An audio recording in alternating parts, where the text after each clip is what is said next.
ছাওয়া মোর পরোটা খাবার চাই এমন পরোটা দোকানত মানুষ বেচা কিনাও শেষ একখান পরোটা আছে তো টাকা 10,000 ফির টাকা না নেই এমনি দিল কসে ভাইয়া না নাকি পরোটা খান নিগা তো মোর ছাওয়া যাবি সিরা পরোটা খায় না এলা কি করি মেলা ভাঙ্গাও খায় না সিরা ফাঁকা কোনো খায় না তেমন তো ছাওয়াক তো পরোটা খোয়াইতে হবে না তো ছাওয়া তো ফিরে হলে জানত পানি কি ফেলে কান্দি কান্দি এমন চিল্লানি হবে ওর মার গা দুধও খাবে না তো দেখো শালা পরোটা সিলাই করি নাকি তো ছাওয়া খাবে না মানে পরোটা খান যে প্রকার হোক ছাওয়াক নাকি দিতে হবে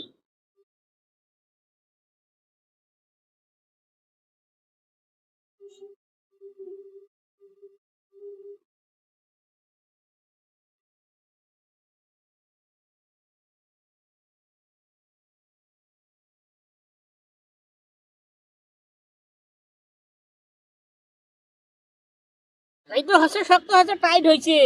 আর কি আর 3টে কিলো দিলে হয়ে যাবে একটা হয়েছে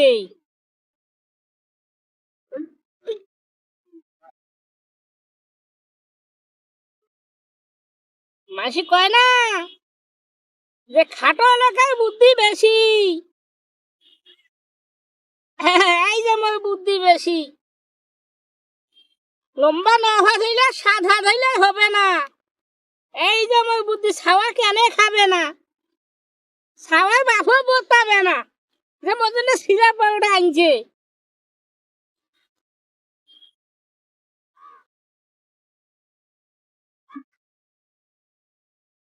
কিছুটা ভালো করে দিয়ে লাগবে যদি পেঁয়াজটা না দাও তাহলে তো হবে ওই সে কাম পেঁয়াজ ভালো করে বসাইতে হবে পেঁয়াজ এই পেঁয়াজ না সেই পেঁয়াজ শালার পেঁয়াজটা ফির বইসো কোন আরে